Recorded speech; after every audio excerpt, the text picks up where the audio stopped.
Well, in answer to your question, I can tell you honestly, my feeling on all of this goes back to my faith.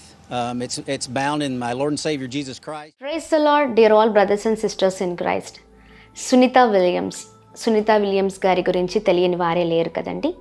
ఇటీవల మరి ఆమె చక్కగా అంతరిక్ష కేంద్రం నుంచి మరి ఆమె భూమి మీదకి రావడం, మనము ఇలా ఎన్నో వీడియోస్ని మనం చూస్తూ ఉన్నాం, ఎన్నో విషయాలను తెలుసుకుంటున్నాం. అయితే మరి సునీత విలియమ్స్ గారి గురించి, అలాగనే విల్మోర్ అనే మరో వ్యక్తి కూడా చాలా చక్కగా మరి నాసా వారు ఏర్పాటు చేసిన మరి ఐఎస్ఎస్ అనే మరి ఆ సిస్టమ్ ద్వారా వారు చక్కగా రీసెర్చ్ కొరకు పంపించబడ్డారండి. నాసా ఎన్ఏఎస్ఏ అంటే మరి నేషనల్ ఏరోనాటికల్ స్పేస్ అడ్మినిస్ట్రేషన్ అని, మరి వీరు ఐఎస్ఎస్ ద్వారా నేషనల్ స్పేస్ సిస్టమ్ ద్వారా వీరిని మరి అంతరిక్ష కేంద్రానికి పంపించడం జరిగింది. సునీత విలియమ్స్ మరియు ఆమె సహచరుడు బచ్ విల్మోర్ 2024 జూన్ 5న బోయింగ్ స్టార్ లైనర్ ద్వారా అంతర్జాతీయ అంతరిక్ష కేంద్రముకు ప్రయాణించారు. ప్రారంభంలో ఈ మిషన్ను వారం రోజుల పాటు మాత్రమే నిర్వహించాలనుకున్నారు. కానీ స్టార్ లైనర్ వ్యోమ నౌకలో సాంకేతిక సమస్యలు, ముఖ్యముగా సిస్టంలోని లీకులు మరియు పనితీరు లోపాలు కారణంగా వారు భూమి మీదకి తిరిగి రావడం ఆలస్యమైంది. ఈ సాంకేతిక సమస్యల కారణంగా సునీత విలియమ్స్ మరియు బచ్ విల్మోర్ ఐఎస్ఎస్లో అనుకోని విధముగా సుమారు 9 నెలల పాటు ఉండాల్సి వచ్చింది. 2025 సంవత్సరం మార్చ్ 18న స్పేస్ ఎక్స్ క్రూ డ్రాగన్ వ్యోమ నౌక ద్వారా వారు భూమికి తిరిగి ప్రయాణం ప్రారంభించారు. ఈ ప్రయాణం సుమారు 17 గంటలు కొనసాగి ఫ్లోరిడా తీరం సముద్రంలో ల్యాండింగ్ జరిగింది. ఇక్కడ మనం చూసినట్లయితే సునీత గారి గురించి, అలాగనే సహచరుడు మరి ఎవరైతే విల్మోర్ గారు ఉన్నారో వారి గురించి మనము ఈ సమాచారాన్ని తెలుసుకొని ఉన్నాం కదండి. మరి జూన్ 5వ తారీఖు వీరి ప్రయాణం ప్రారంభించింది. మరి తిరిగి వారు అనుకున్నారు వారం 8 రోజులే, అంటే 8 రోజులే ఉండి వచ్చేస్తామని అనుకున్నారు. కానీ వారు అక్కడ కొన్ని కారణాల వల్ల 9 నెలల పాటు ఉండాల్సి వచ్చిందండి. చూడండి, ఈ 9 నెలలో వారు అనుకోలేదనుకుంటా 9 నెలలు ఇలా ఉండిపోతాము. మరి అక్కడ ఆ అంతరిక్షంలో చాలా ఇబ్బందులు వారు పడి ఉన్నారు. చాలా భయంకరమైన పరిస్థితులు, వారి ఆరోగ్యం విషయం కావచ్చు, చాలా అన్నిట్లో వారు చాలా మరి బాధపడి ఉంటారండి. కానీ వారు ఎప్పుడైతే భూమి మీదకి వచ్చారో వారిని ఇంటర్వ్యూ తీసుకుంటున్న సమయంలో ఈ సహచరుడైన మరి విల్మోర్ ఎవరైతే ఉన్నారో బచ్ విల్మోర్ గారు ఇస్తున్న మరి సాక్ష్యం, ఇంటర్వ్యూలో ఆయన చెప్తున్న మాట ఏంటంటే, ఇంటర్వ్యూ చేసేవారు ఒక వ్యక్తి అడిగాడంట, మీరు అనుకోలేదు కదండి 9 నెలలు అవుతుందని, ఈ 9 నెలలు మరి ఎలా ఉన్నారు ఏంటి అని అడిగినప్పుడు ఆయన చెప్తున్న మాట ఏంటో తెలుసా అండి? ఆయన అంటున్నాడు, ఇదంతా ఏదైతే జరిగిందో ఇదంతా కూడా దేవుని ద్వారానే జరిగిందని మాట మాట్లాడారంట అండి. Praise the Lord. చూడండి, ఇది ఏది జరిగినా దేవుడు మరి నా విశ్వాసానికి ఒక పరీక్ష అని నేను చెప్పుకోగలుగుతాను అని ఈ మాటను ఆ విల్మోర్ అనే వ్యక్తి చెప్పారంట. చాలా ఆశ్చర్యానికి గురి చేస్తుంది కదా. చూడండి ఎంత అద్భుతంగా మరి ప్రభు గురించిన మాటలు ఆయన ఆ ఇంటర్వ్యూలో చెప్తున్నాడు. దేవుని లేఖనాలలో ఒక మాట చెప్తున్నాడండి. పరిశుద్ధ గ్రంథం నుంచి ఒక మాట ఆయన తెలియచేసి ఉన్నారు. అపోస్తలుడైన పౌలు రోమీయులకు రాసిన పత్రిక 8వ అధ్యాయం 28వ వచనంలో, దేవుని ప్రేమించు వారికి అనగా ఆయన సంకల్పము చొప్పున పిలువబడిన వారికి మేలు కలుగుటకై సమస్తమును సమకూడి జరుగుచున్నావని ఎరుగుదుము.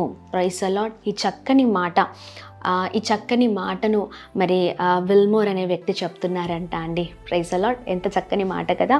చూడండి, ఈ మాట చెప్పడంతో పాటు ఇక్కడ ఆయన ఎక్కువగా మాట్లాడేది ఏంటి అంటే, నా ఉద్దేశాలు వేరే, నా ప్రణాళిక వేరే, నా నిర్ణయము వేరే.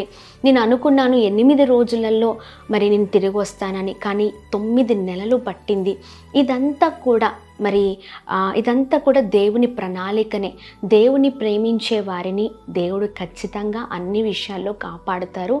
ఆయన ప్రణాళిక, ఆయన ఉద్దేశాలు, ఆయన నిర్ణయాలే ఆయన జరిగిస్తూ అద్భుతమైన రీతిలో విజయాన్ని ఇచ్చే దేవుడు అని ఈ మాటలు చెప్తూ ఉన్నారు. అన్నప్పుడు అది వినడానికి ఎంతో సంతోషాన్ని ఇస్తుందండి.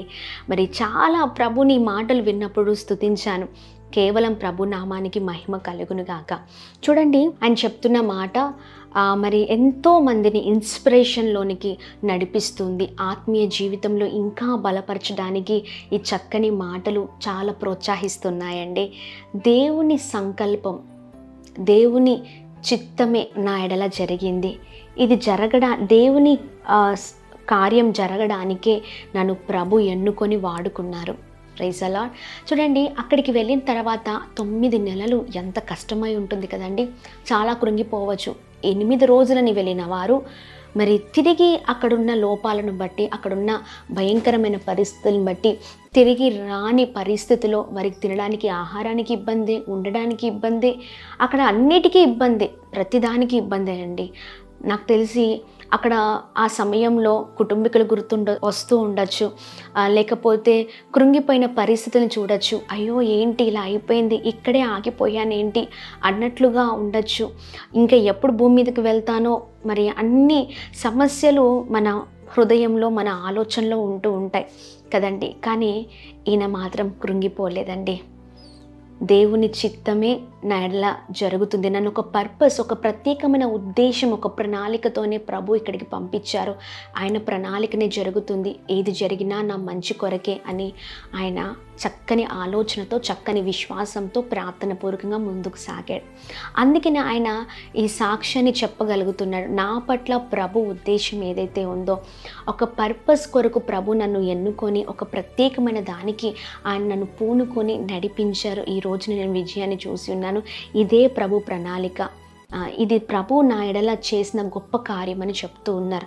చూడండి, ఒకవేళ మనమే అయితే విల్మోర్ మరి స్థానంలో మనం ఉంటే కొన్నిసార్లు మనము కూడా కృంగిపోతూ ఉంటాం కదండి. కొన్ని పరిస్థితులు, కొన్ని భయంకరమైన సమస్యలు, దాని ద్వారా చాలా మరి కృంగుదలను మన జీవితంలో చూస్తూ ఉంటాం. సమస్యల్ని బట్టి ఆగిపోతూ ఉంటాం.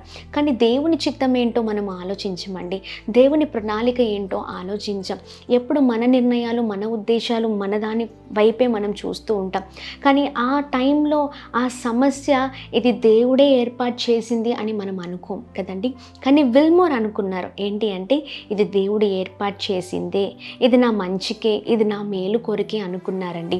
ఇదే దేవుని ప్రణాళిక అనుకున్నారు, ఇదే దేవుని ఉద్దేశం అనుకున్నారు. అందుకనే చూడండి ప్రభు అద్భుతమైన రీతిలో ఆయనకున్న విశ్వాసాన్ని బట్టి చక్కగా బ్రతికించి తిరిగి మన మధ్యలోనికి ఆయన నడిపించారండి. Praise the lord. అందుకనే చూడండి మరొక మాట కూడా, మనము ఈ భయంకరమైన పరిస్థితులను బట్టి మనం అనుకుంటూ ఉంటాం, ఇది ఎందుకు ఇలా జరిగింది, ఎందుకు ఇలా అయిపోయింది, ఎందుకు ఇలా సడన్గా ఇలా జరిగింది అని చాలా ఆందోళన పడుతూ ఉంటాం.